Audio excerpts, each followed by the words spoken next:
हाँ, शुरू कर लें। तो जो परिवार में व्यवस्था को समझने वाला काम शुरू करें, उसमें पहले विश्वास जो मूल्य है, आधार मूल्य के रूप में जिसको पहचान रहे, उस पर काफ़ी विस्तार से चर्चा करी ना। अब जो दूसरा मूल्य उस क्रम में आता है, उसको कहते हैं सम्मान।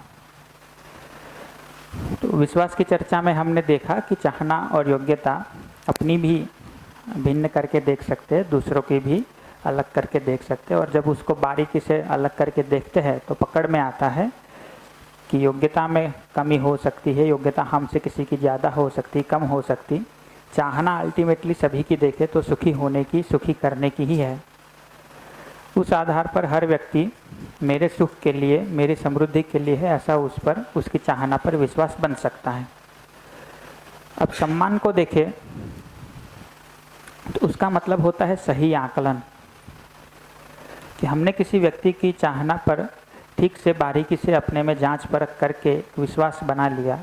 विश्वास उस पर होता ही है सहज रूप से कि ये भी सुखी होना चाहता है, हमको सुखी करना चाहता है, हमारे सुख समृद्धि के लिए सहयोगी होने के लिए ही उसकी भी चाहना निरंतर बनी हुई है। लेकिन उसकी योग्यता क्या है, उसको भी तो एक आकलित करना पड़ेगा, है ना। जब उसके साथ भाव का निर्वाह करने जाएंगे या उसके साथ भाव को सही पहचानने का भी प्रयास करेंगे तो उसको शब्द को थोड़ा संधि के उसमें अलग करके देखें तो दिखता है कि सम प्लस मान इज इक्वल टू सम्मान। तो सम का मतलब सम्यक, मतलब ठीक ठीक, जैसा है वैसा, जो जितना है उतना। और मान मतलब मापना, मतलब कि उसका आकलन करना। तो जोड़ करके देखें तो क्या मतलब निकलता है सम्मान का, कि जो व्यक्ति की जितनी योग्यता है उसका वैसा आकलन कर पाना, उसका सम्मान करना है। जिसकी जितनी योग्यता है उसका उतना आकलन कर पाना, ठीक ठीक आकलन पर कर पाना, सम्यक आकलन कर पाना, मतलब कि हम उसका सम्मान कर पा रहे, उसका सही आकलन कर पा रहे। इस ढंग से सम्मान को देख सकते हैं।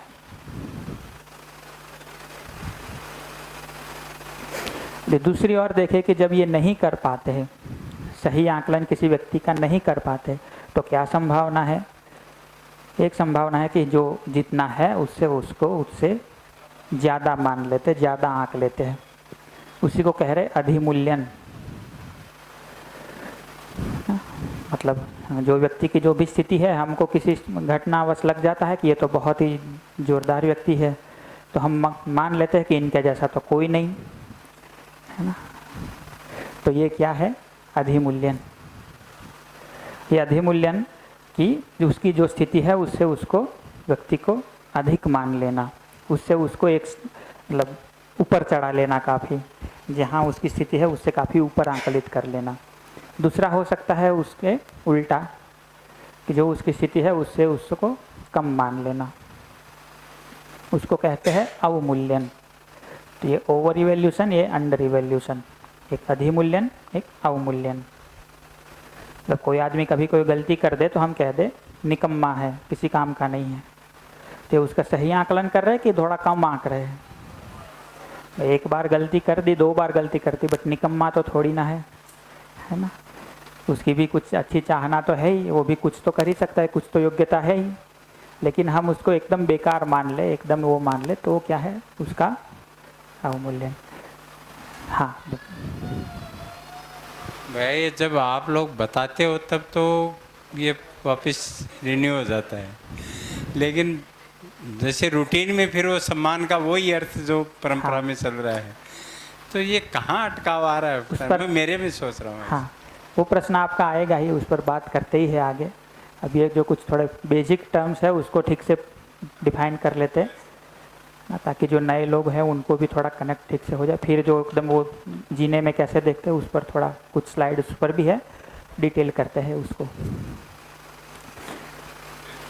तो सम्मान किसको कह रहे हैं कि ठीक ठीक आकलन कर पाना, उससे ज़्यादा उसको आंक लेते हैं, ज़्यादा आकलन कर लेते हैं तो वो उसका अधिमूल्यन है, कम आंक लेते तो अवमूल्यन है, और कुछ अन्यथा ही आकलन कर लेते हैं तो वो निर्मूल्यन है। जैसे गधा है ये तो, अब भाई चाहे भले गलती करे, किसी तरह की योग्यता नहीं है, गधा थोड़ी है ना, है तो मानव ही। तो ये कुछ अन्यथा ही आकलन कर लिया उस व्यक्ति का कि जो वो है ही नहीं, उससे कुछ अलग। अब ठीक से देखें तो इस तीन में से जब भी किसी एक के हम अंदर में हम जीते हैं, हम सहज होते हैं कि असहज होते हैं? और इतना आकलन करके किसी के साथ व्यवहार करते हैं तो सही व्यवहार कर पाते हैं कि कुछ अलग तरह का जो अस्वीकृत हो दोनों और ऐसा व्यवहार होता है, असहज होता है। अच्छा, इंटरेस्टिंग, मतलब एक इंटरेस्टिंग क्वेश्चन ये भी है कि ये सिर्फ दूसरों के लिए करते हैं कि अपने लिए भी करते हैं? हाँ, दिखता है अपने लिए भी ये होता हो ऐसा? हाँ, अधिमूल्यन करते हैं अपना, अवमूल्यन भी कभी कर लेते हैं कि हमसे तो कुछ नहीं होता। कभी-कभी तो आत्महत्या कर लेते, वो तो निर्मूल्य नहीं कर लेते। हाँ हाँ हाँ, अपने को बहुत कमज़ोर मान लेते हैं, कभी कभी मान लेते हैं कि बहुत वो है। तो अपने बारे में भी ये चलते रहता है, दूसरों के बारे में भी ये चलते रहता है। जबकि ठीक स्वीकृत क्या होता है हमको, तो अपना भी ठीक आकलन कर पाए, दूसरों का भी ठीक आकलन कर पाए। इसी को क्या कहते हैं? सम्मान। और यदि इन तीनों में से किसी भी जगह पर आते हैं तो उसको क्या कहते हैं? अपमान। लगता नहीं है ना?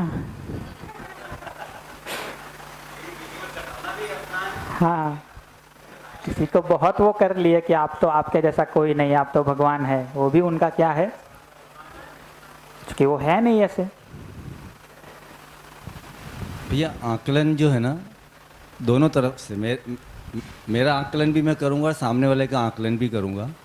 तो अगर मैंने अपना आकलन, मेरा अधिमूल्यन कर रखा है और सामने वाला मेरा राइट इवोल्यूशन कर रहा है, तो भी वो मुझे अपमान लगेगा। मैंने अपना अधिमूल्यन कर रखा है और सामने वाला ने राइट इवोल्यूशन किया है, तो मेरे को वो अपमान लगेगा, जबकि वो तो राइट इवोल्यूशन कर रहा है, सम्मान कर रहा है। हाँ, तो वही तो पहले तो अपनी स्थिति का पता होना तो एक वो है ही आवश्यकता। फिर यह है कि जब दूसरों के साथ उस जीने जाते हैं तब दूसरों के प्रति विश्वास होता है चाहना पर। अब उनके साथ कितना कार्यक्रम बनाया जा सके, कैसे जिया जा सके, उस क्रम में उनका क्या आकलन करते हैं, वो मुद्दा है। लेकिन दूसरे का आकलन भी ठीक ठीक तभी कर पाएंगे जब अपना सही आकलन हो। और जैसा आप कह रहे हैं कि अपना को हम बहुत बड़ा मान रहे हैं, अब कोई हमको हमारे लेवल पे भी देखता है तो हमको लगता है कि हमको कम मान रहा है। हाँ, वो भी होता है, ठीक बात है। और जनरली जिसने अधिमूल्यन कर रखा है, उसको सामने वाला भी अधिमूल्यन करता है तो उसको सम्मान लगता है। सही बात है, बहुत सारा उसमें वो है। ठीक से देखे तो आकलन के मामले में कि बहुत सूक्ष्म सूक्ष्म जगह है। जैसे देखे, आप कोई फिल्म देख के आए कहीं पे, आपका कोई दोस्त भी वही फिल्म देख के आया है ना, वो दोस्त कहे कि ये फिल्म बहुत अच्छी है, आप क्या कहते हैं? अच्छी। वो कहता है वो फिल्म अच्छी है, आप क्या कहें? अच्छी नहीं, बहुत अच्छी है। ये आप क्या दिखा रहे हैं कि तुमने जितना आकलन कर किया, तुम्हारी जितनी योग्यता थी, तुम उसको अच्छा कह पाए। मेरी योग्यता यह है कि मैं उस फिल्म को बहुत अच्छी कह रहा हूँ। तो ये भी क्या कर रहे हैं? अपने को उससे ऊपर सिद्ध करने का ट्राई कर रहे हैं कि तुम तो सिर्फ अच्छा कह रहे हो। शिविर कैसा लगा? कोई कहे अच्छा लगा, अच्छा ज़बरदस्त लगा। तो ये क्या हो गया कि भाई तुमको तो सिर्फ ठीक ही लगा, तुम तो उतना ही रस ले पाए, तुम्हारी योग्यता उतनी है, हमारी योग्यता तो इतनी है कि हमको ज़बरदस्त लग गया, है ना। तो ऐसे बहुत बारीक बारीक जगह है जहाँ हम अपने को दूसरों से ऊपर ही रख करके चलने का कोशिश करते हैं। जो ज़्यादा आकलन कर लेते हैं उसको अधिमूल्यन, कम आकलन को अवमूल्यन, अन्यथा आकलन को अवमूल्यन अथवा निर्मूल्यन शब्द भी कई बार प्रयोग करते हैं। तो ये जो कहा कि ये दूसरों के लिए भी करते हैं, अपने लिए भी ये चीज़ करते रहते हैं। उसी को देखें तो जब हम अपना अधिमूल्यन वाला एक भाग लेकर के चलते हैं तो उसी को एक नाम देते हैं कि हम ईगो में चल रहे हैं। हम अपने को बहुत ज़्यादा, बहुत अधिक मान करके चल रहे हैं। कभी ये होता है कि हम अपने को बहुत कम मान करके चल रहे हैं, या हम तो कुछ है ही नहीं वो मान करके चलते हैं।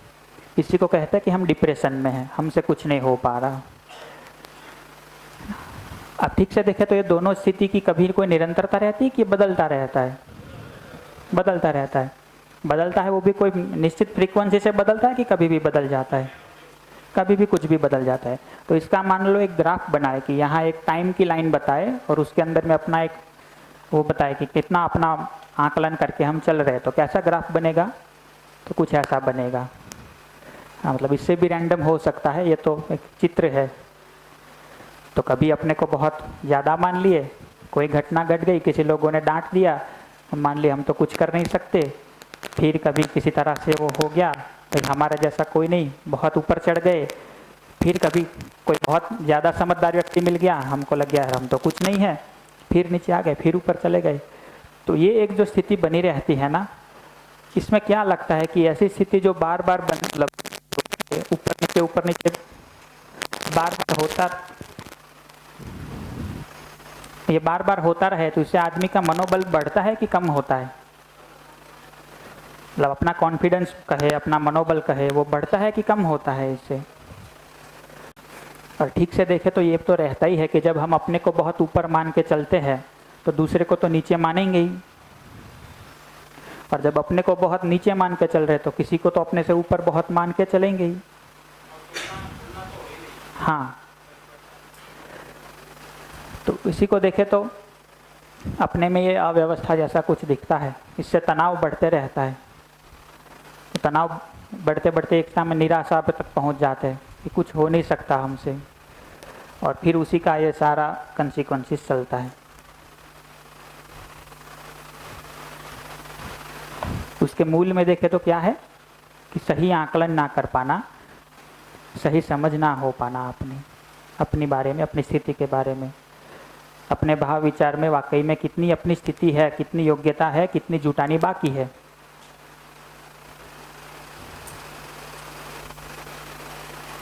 जबकि हम अपना सही आकलन करके चल पाए कि मुझे पता है कि मेरी इतनी योग्यता है, मुझे ये भी पता है कि अभी इतनी योग्यता जुटानी बाकी है, तो मैं अपने में अविश्वास महसूस करूंगा कि विश्वास महसूस करूंगा? कभी भी विश्वास महसूस करूंगा। कोई चाहे ये भी कह ले कि तुम बुद्धू हो, तो हमको पता है कि हमारी इतनी योग्यता तो है। कोई बहुत तारीफ कर ले कि आपके जैसा कोई नहीं, तो हमको पता है कि इतनी योग्यता तो जुटानी बाकी है। तो जब हमको हमारी स्थिति का सही आकलन हो, तो लोग चाहे कुछ भी कहते हो या बाहर जो भी घटनाएं घटती हो, उससे हम अप्रभावित रह करके अपने में विश्वास पूर्वक जी पाते हैं। ये ठीक लग रहा है? सही आकलन होगा तो फिर ये चित्र नहीं बनेगा। हाँ, फिर ये चित्रण नहीं बनेगा। फिर जो योग्यता है वो एक अपनी बनी रहेगी, उसको जैसे जैसे बढ़ाते रहेंगे वैसे वैसे वो बढ़ती रहेगी।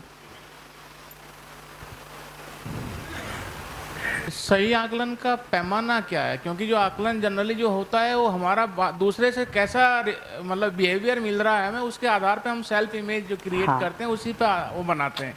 वो रॉन्ग भी हो सकती है, वो सही भी हो सकती है। तो स्टैंडर्ड तरीका क्या है कि हमारा राइट इवोल्यूशन हो अपनी नज़रों में या दूसरे आदमी का?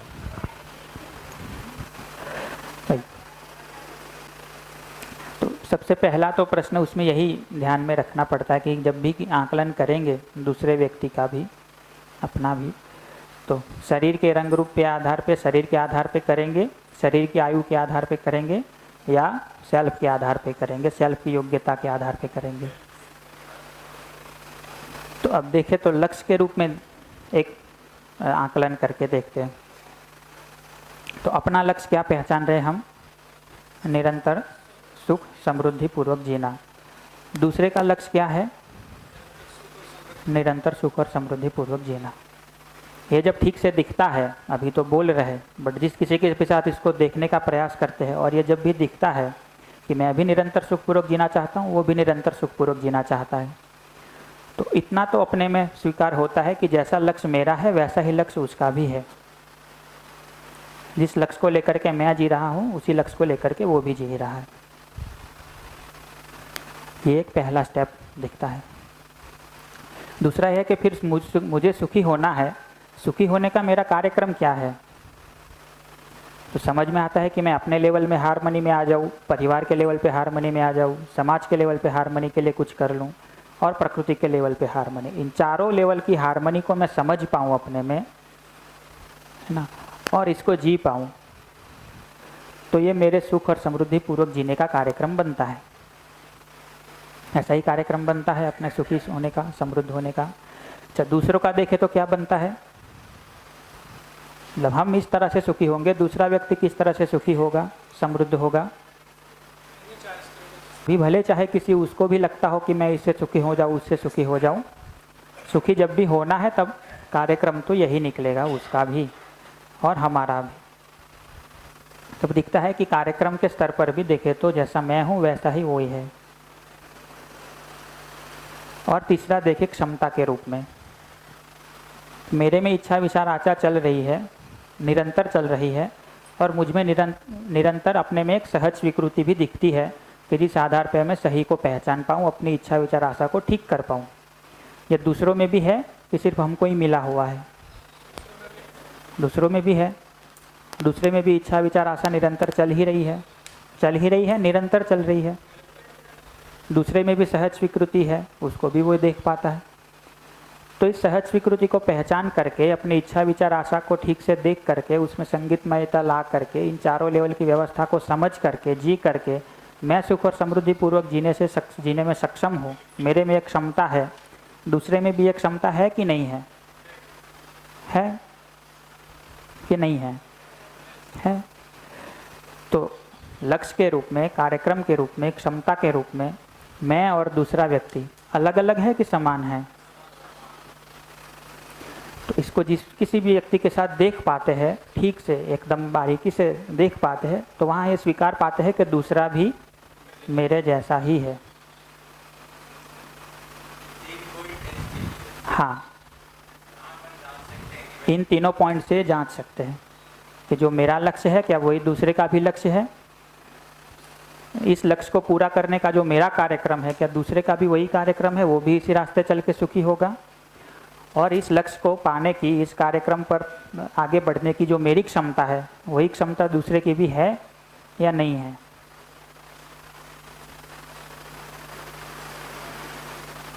तो इसको जब भी किसी के लिए जांच के देखते हैं तो पता चलता है कि दूसरा मेरे जैसा है, और इसी को कहते हैं कि ये सम्मान का न्यूनतम भाग है। तो भैया यहाँ मतलब ये निकल रहा है कि मुझ में इच्छा विचार आशा, मुझ में और दूसरे में भी इच्छा विचार आशा निरंतर चल रही है, और सहज स्वीकृति भी दोनों में है। तो ये डिज़ायर, थॉट और एक्सपेक्टेशन अगर सहज स्वीकृति के अलाइनमेंट में आ जाएं, अलाइंड हो जाएं, तो मुझे चारों स्तर की जो व्यवस्था है उसको मैं समझ पाऊंगा और उस व्यवस्था में जी पाऊंगा। तो मेरा भी लक्ष्य वो है, मेरा कार्यक्रम भी वो है, और मुझ में वो कर पाने की क्षमता भी है। हाँ। वही दूसरे का लक्ष्य है, वही दूसरे का भी कार्यक्रम है, उसको कर पाने की दूसरे की भी क्षमता है ही। तो बात इतनी सी है कि हाँ, मेरी जो इच्छा विचार आशा है वो सहज स्वीकृति के आधार पर चलने लगे तो वो प्रोग्राम भी, कार्यक्रम भी वैसा हो जाएगा और लक्ष्य भी अचीव हो जाएगा। लक्ष्य भी अचीव हो जाएगा। और इसीलिए जब मेरा भी हो जाएगा, उसका हो जाएगा, तो हम दोनों एक जैसे हैं, दूसरा भी मेरे जैसा, मैं भी दूसरे के जैसा हूँ, और ये न्यूनतम बात हो गई सम्मान की। हाँ, तो जब दोनों में होगा तब तो बहुत अच्छा है। यदि दूसरा इस चीज़ को नहीं भी देख पा रहा, वो भी जो कुछ अपनी कल्पनाशीलता में जो चल रहा है उस हिसाब से कर रहा है, यदि हम सजग है, हम देख पाते हैं, तो हम तो उसको अपने जैसा स्वीकार ही पाते हैं, स्वीकार पाते हैं। फिर हाँ, चाहे वो हमको कैसा भी स्वीकारे, अपने को कहीं भी प्लेस करे, हाँ, अधिमूल्यन में ले जाए चाहे अवमूल्यन में ले जाए। स्वीकृति भी उसमें है, डिज़ायर थॉट एक्सपेक्टेशन भी उसमें चल रही हैं। हाँ। लेकिन जो डिज़ायर थॉट एक्सपेक्टेशन हो सकता है उस समय उसके प्रोग्राम में सेंसेशन और मान्यता से भी चल रही हो, पर संभावना तो उसमें है क्योंकि नेचुरल एक्सेप्टेंस है, तो उसके आधार पर ही एक न्यूनतम सम्मान की बात बन जाती है। हाँ, पर जब भी उसका ध्यान जाएगा अपनी सहज स्वीकृति पे, अपनी इच्छा विचार आशा को ठीक करने पे, जैसे हम ठीक हुए हैं वैसे ही वो भी ठीक होगा। और मैं भी जितना ठीक कर पाया हूँ वो भी वहीं उतना ध्यान देगा तो उतना ही ठीक कर पाएगा। और हम जहाँ अभी नहीं पहुँचे हैं, जो लक्ष्य हमको दिखता है जहाँ हम नहीं पहुँचे बट पहुँच सकते हैं, वहाँ वो भी पहुँच सकता है। वो देख पाता है तो दिखता है कि दूसरा भी मेरे जैसा ही है। हाँ, बात तो इतनी सी है कि नेचुरल एक्सेप्टेंस के आधार पर डिज़ायर थॉट एक्सपेक्टेशन चलनी लग जाए। हाँ, और हम वो कर सकते हैं, दूसरा भी वो कर ही सकता है। तो लक्ष्य के रूप में, कार्यक्रम के रूप में, क्षमता के रूप में जब दिखता है कि दूसरा मेरे जैसा है, तो ये दूसरे को मेरे जैसा स्वीकारना ही उसके सम्मान का शुरुआत है या न्यूनतम भाग है। जब भी दूसरा मेरे से अलग है, ये बात अपने में बनती है तो वही उसका अपमान है। तो हर कोई मेरे जैसा है, या कम से कम जो एक व्यक्ति के संदर्भ में बात करें तो ये दूसरा मेरे जैसा ही है, क्षमता के रूप में, कार्यक्रम के रूप में, लक्ष्य के रूप में, वही उसके सम्मान की शुरुआत है कि उसको अपने जैसा ही स्वीकार के चल रहे इन तीनों बातों में। उसको कुछ अलग मान के चल रहे अपने से तो वो उसका अपमान है। अब ठीक से देखें तो ये जो समानताएं हैं तीन तरह की देखी है ना, तो हम जीने में जब देखते हैं तो क्या प्रयास करते हैं कि दूसरे को अपने के जैसा स्वीकारने का प्रयास करते हैं, या अपने को उससे कुछ विशेष दिखाने का, कुछ भिन्न दिखाने का प्रयास करते हैं। और किस किस बेस पे प्रयास करते हैं उसको थोड़ा फैला के देखें तो ये ऐसे बहुत कुछ निकलेगा। इसमें से कुछ कुछ बातें अभी यहाँ लिखी हुई है, उसको देखते हैं एक एक करके। तो पहला तो ये भेद करते हैं शरीर के आधार पर। जब सेल्फ पे ध्यान ही नहीं है, अपना आकलन भी शरीर के आधार पे करते हैं, दूसरों का आकलन भी शरीर के आधार पर करते हैं, तो किस किस तरह से भेद होता है। एक तो आयु के, हम बड़े हैं, हम आपसे ज़्यादा समझदार है, आप छोटे हैं, आपको कुछ समझ में नहीं आएगा, या आप समझ नहीं सकते, अभी तो छोटे हैं। ये एक तरह का आकलन हुआ है ना। या एक उल्टा भी आकलन हो सकता है जो कई बार देखते हैं कि भाई हम छोटे हैं तो हमारी कल्पनाशीलता ज़्यादा साफ है, आप बड़े हैं तो आप ज़्यादा उलझे हुए हैं, है ना। एक ये भी हो सकता है। बट ठीक से देखें तो ये ठीक आकलन करने के बदले कुछ भिन्न चीज़ें देख रहे हैं आयु के आधार पर। और उसको ठीक से देखें तो छोटा बच्चा भी अपने को छोटे के रूप में स्वीकारना पसंद नहीं करता है ना। एक छोटा बच्चा था करीब 3-4 साल का, वो ऐसे वो चलने की गाड़ी होती है ना छोटे बच्चों की, वो लेके आया और मुझे कहता है कि ये ना छोटे बच्चों को चलने के सीखने के लिए होती है। तो मैंने कहा कि छोटे बच्चे को चलने सीखने के लिए, तो आप छोटे नहीं हैं?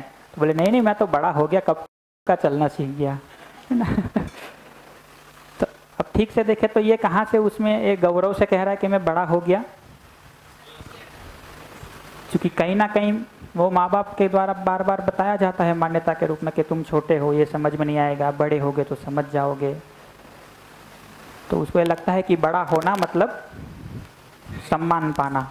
भैया हाँ, आयु से बड़ा हो जाना। मेरे घर पर छोटा भतीजा मेरा हाँ। 1 साल का और भतीजी है 2 साल की।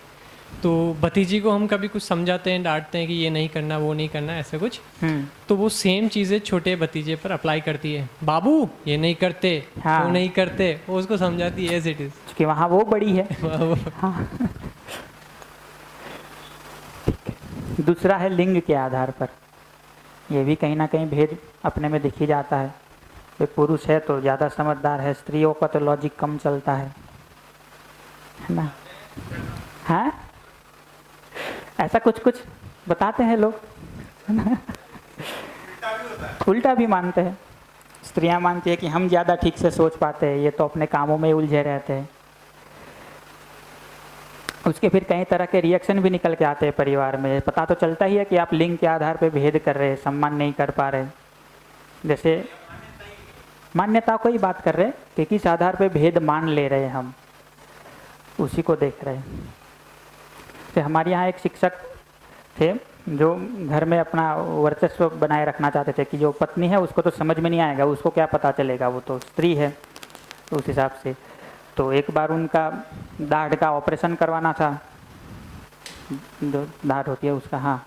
तो डेंटिस्ट के पास गए तो पत्नी जी उनको साथ लेके गए। फिर अंत में जो है उनको बाहर भेजा ऑपरेशन करके, मुंह में वो रुई भी भर के, और कहा अभी थोड़ी देर बाहर बैठे, मैं आपके पत्नी जी को दवाई और वो सब चीज़ें समझा देता हूँ।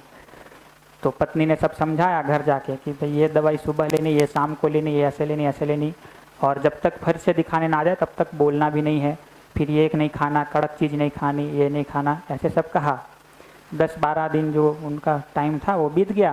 फिर वो चेकअप के लिए गए। उस बीच में क्या हुआ कि जो भी मेहमान आए तो बात कौन करे, पत्नी जी बात करे। बच्चे कुछ पूछ रहे कि इसमें क्या किया जाए, तो निर्णय कौन ले, पत्नी जी। घर में क्या आएगा वो निर्णय कौन लेंगे, वही लेंगे। सब ऐसे ही चला। 10-12 दिन बाद जब वो गए चेकअप कराने, डॉक्टर ने कहा सब ठीक है, तब इन्होंने पहली बार 12 दिन में कुछ बोला कि अब बोल सकता हूँ। डॉक्टर कहे मैंने कब मना किया था।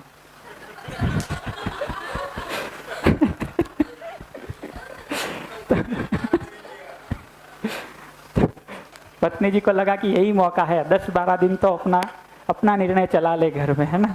10-12 दिन बाद जो उनका रिएक्शन होगा सह लेंगे, बट 10-12 दिन तो पूरा अपना राज चला लें।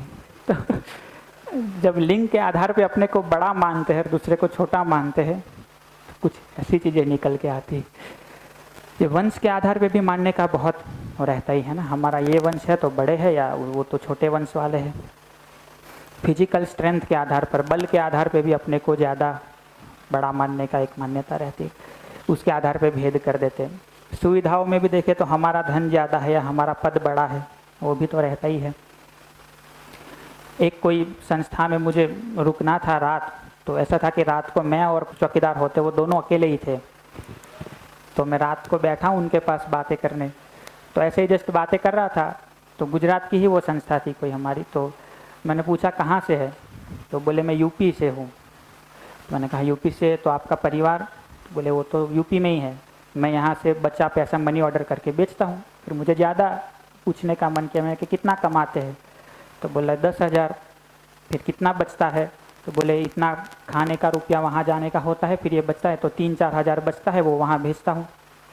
तो मैंने कहा 3-4 हज़ार भेजते हो, इतनी दूर रहते हैं और आप भी इतना कंजूसी करके जीते, कोई और ऑप्शन नहीं मिलता क्या? तो बोले ये पास में ही जो बड़ी संस्था है, इन्होंने मुझे महीने के 15,000 कहे और खाने का उनकी तरफ से, तो खाने का भी खर्चा नहीं और 15,000 मिलेगा। तो मैंने कहा फिर चले जाइए वहाँ, यहाँ क्यों पड़े रहते? तो बोले नहीं, पहले इन लोगों ने मुझ पर भरोसा किया है, अब ज़्यादा पैसों के लिए इनका भरोसा तोड़ के वहाँ चला जाऊँ, ठीक नहीं है ना। अब वो संस्था में जाके देखे तो उनको पता भी नहीं है कि वो बाहर बैठा, वो कहाँ से आया, उसका नाम क्या है, क्या मान रखा है, छोटा आदमी है, उसके बारे में क्या पूछना, चौकीदार ही तो है।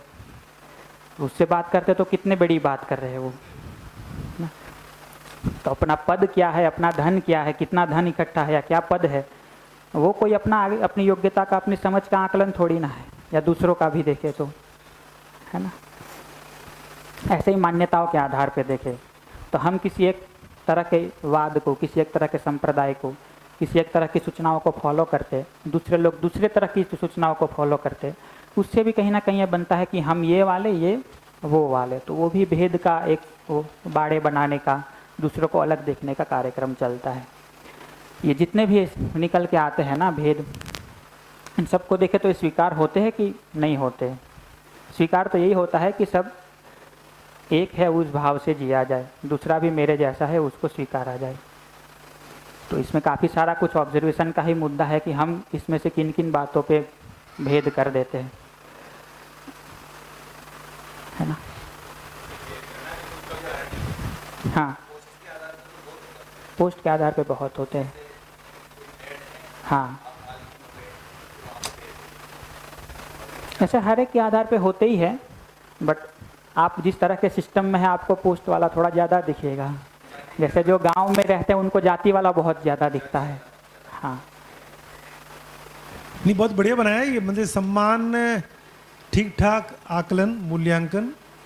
तो अगर जब तक खुद को पहचाना नहीं है, मैं जीवन हूँ, सेल्फ हूँ, तब तक यही तरीके हैं एक दूसरे का आकलन करने का, खुद का, दूसरे का। तो शरीर के आधार पर करें, सुविधा के आधार पर करें, मान्यता के आधार पर करें, तो हमेशा फर्क दिखता ही है। तो कोई छोटा कोई बड़ा दिखता है। बढ़िया बढ़िया, इसको जैसे मैथमेटिकल इक्वेशन होती है वैसे एक एक चीज़ को जिंदगी की ऐसे उतार दिया, बहुत बढ़िया। और जब मैं सेल्फ के आधार पर करता हूँ तो सही कर पाता हूँ कि लक्ष्य समान, कार्यक्रम समान, क्षमता समान। अब न्यूनतम इतना आधार तो बनता ही है सम्मान करने का सबका, तो सबका कर पाते हैं, छोटा बड़ा कुछ नहीं होता फिर। और शरीर के आधार पर करें तो फिर बैठता नहीं है। फिर दूसरों का सम्मान करने ना करने वाला भी मुद्दा आता है और हम भी उसी से सम्मान पाने के प्रयास में लग जाते हैं। हाँ हाँ, जैसे शरीर के आधार पे देखें तो हम और ज़्यादा अच्छे कैसे दिख ले, और अच्छे कपड़े कैसे पहन ले कि जिससे दूसरों से ज़्यादा अच्छे दिख ले, वो अपना भी एक सम्मान ध्यान पाने का कार्यक्रम निकल पड़ता है। दूसरों को भी अलग मानते हैं, अपने को विशेष बनाने के प्रयास में लगे रहते हैं। तो वो दोनों ही देखे तो सहज स्वीकार्य बात नहीं है उस भेद को देखना, उस भेद को बढ़ाना।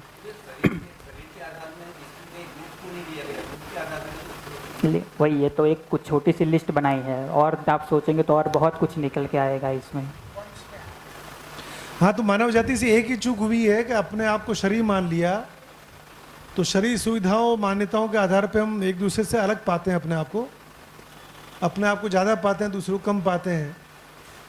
और जब हम समझ जाएंगे कि शरीर तो साधन है, मैं अलग इकाई हूँ, जीवन हूँ, तो फिर ये समानता दिखने लग जाएगी। बहुत बढ़िया।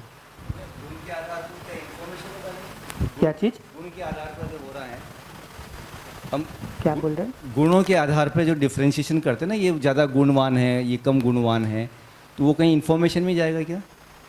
वही, वहाँ गुण को ठीक से देखेंगे तो यदि सही मायने में उस व्यक्ति की योग्यता को देख रहे हैं तो उसको देखते हैं आगे। लेकिन गुण को आप कुछ वो मान्यताओं से जोड़ करके देखते तो फिर वो ये सारा आएगा। बट यदि उसको योग्यता के अर्थ में देखते कि सही में गुण है, कुछ सद्गुण है, तो उसको देखते हैं आगे, उसको देख ही लेते हैं।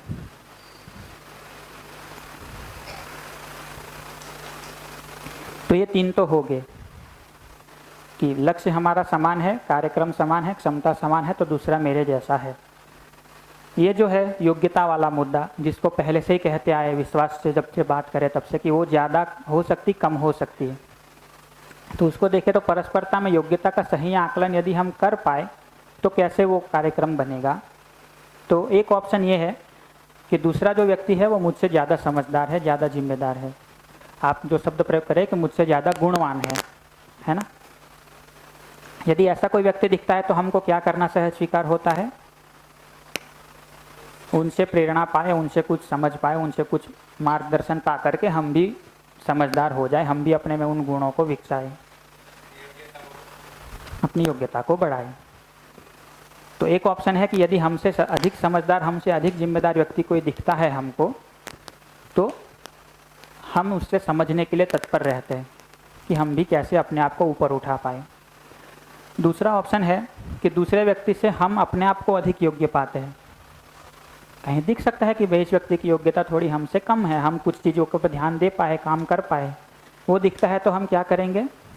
तो पहली बात तो ये नहीं है कि उसको समझाने लगेंगे। पहली बात तो ये है कि उसकी जो अयोग्यता है उससे प्रभावित हुए बगैर उसके साथ जिम्मेदारी से जिएंगे। उसके गलत व्यवहार से, गलत आचरण से प्रभावित हुए बगैर बिना किसी शर्त के उसके साथ जिम्मेदारी पूर्वक जिएंगे।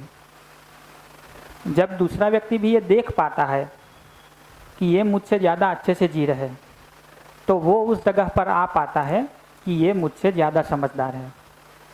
तो उसमें आश्वस्ति बनती है, उसमें आश्वस्ति बनती है अपना आचरण देख करके। तो जैसे यहाँ क्या होता है कि हम स्वीकार ले रहे हैं कि आप मुझसे ज़्यादा समझदार है, तो जो व्यक्ति समझदार है वो तो आकलन कर ही लेंगे कि हमारी योग्यता उनसे कम है, तो हम उनसे प्रश्न करेंगे या जो भी अपना वो होगा रखेंगे बात को, वो हमको समझाएंगे। ये ऑप्शन है कि हमको दिखा है कि हमारी योग्यता ज़्यादा है, बट दूसरे व्यक्ति में ये स्वीकृति जब तक ना बने कि ये मुझसे ज़्यादा ठीक है, मैं उनसे कुछ पूछ सकता हूँ, तब तक ये है कि हम बिना किसी शर्त के उससे प्रभावित हुए बगैर उसके साथ जिम्मेदारी से जिए।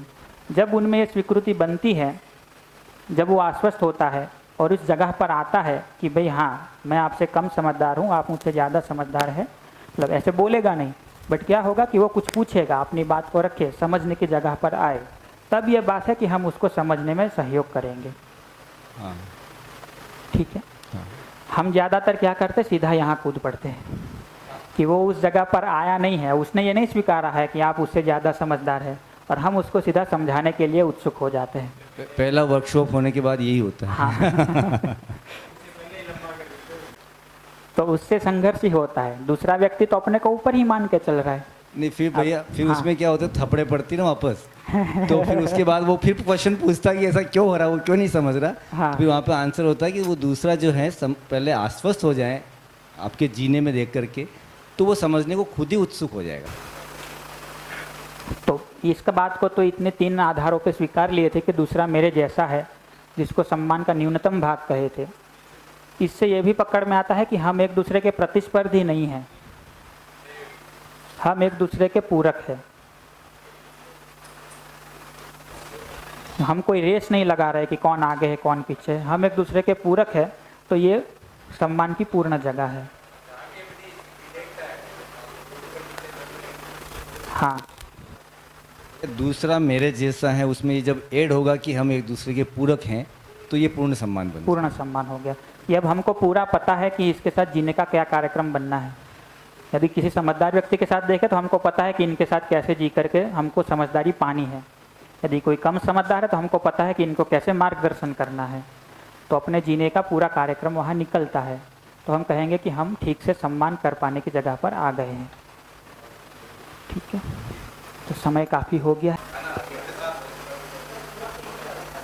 हाँ, समअप जैसा ही बचा है। तो जब भी हम शरीर के आधार पर, सुविधाओं के आधार पर, मान्यताओं के आधार पर अपने को देखते हैं, दूसरे को देखते हैं, तो हम ये पाते हैं कि हम कुछ विशेष है या दूसरा है जो हमसे अलग है, और उसको अंतर को ही बढ़ाने का कुछ प्रयास करते रहते हैं कि कैसे हम विशेष दिख जाए, कैसे दूसरे से भिन्न दिख जाए। तो हम ये देखते हैं कि मैं दूसरे से भिन्न हूँ और कौन ज़्यादा सम्मान पाले, कौन ज़्यादा अच्छा बन जाए, इसकी कोई रेस लगी हुई है। तो इसमें हम प्रतिस्पर्धी रूप में एक दूसरे को पाते हैं और उस अंतर को बढ़ाने के अर्थ में ही प्रयास करते रहते हैं ना। तो ये सारे भेद के वो देखे थे, उसमें कैसे भेद बढ़ जाए और हम आगे निकल जाए किसी से, वो होड़ चलती रहती है। जबकि ठीक से देखे, सेल्फ के लेवल पे देखने का प्रयास करें तो हम तो दिखता है कि हम भी सुखी होना चाहते हैं, दूसरा भी सुखी होना चाहता है। इस रूप में लक्ष्य समान है। मैं भी चारों स्तर की व्यवस्था को समझकर जीकर सुखी हो पाऊंगा, दूसरा भी चारों स्तर की व्यवस्था को समझकर जीकर सुखी हो पाएगा। तो दोनों का कार्यक्रम समान है और मैं भी सुखी हो सकता हूँ, इस तरह से जी सकता हूँ, चारों स्तर की व्यवस्था में जी सकता हूँ। मेरे में क्षमता है, दूसरे में भी क्षमता है। इतना देख पाते तो दिखता है कि दूसरा मेरे जैसा ही है। फिर जब उसकी योग्यता का आकलन करते हैं तो या तो उसकी योग्यता हमसे अधिक है या तो हमसे कम है। यदि अधिक योग्यता है तो हम पाते हैं कि हम उनसे कुछ सीखने के लिए, समझने के लिए तत्पर होते हैं। यदि हमारी योग्यता ज़्यादा पाते हैं तो पहला स्टेप तो है कि हम जिम्मेदारी पूर्वक जिए, और जब उसमें आश्वस्ति बने, दोनों का प्लेसमेंट ठीक हो जाए दोनों साइड से, तब ये जगह बनती है कि हम समझाने में भी उसका सहयोग, समझने में भी उसका सहयोग करें। तो ये जब सेल्फ के आधार पर देखते हैं तो इस तरह से सम्मान को देख पाते हैं। जो लौट के कहे तो दूसरे का सही सही आकलन कर पाते हैं पूर्ण रूप से, ना। पूर्ण सम्मान का चित्र देखे तो वो ऐसा बनता है।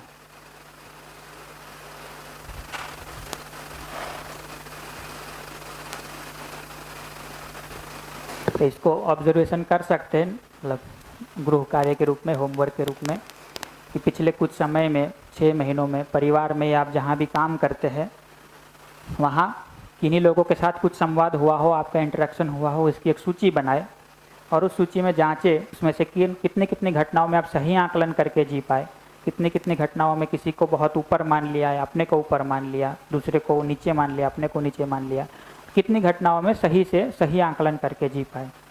और फिर कि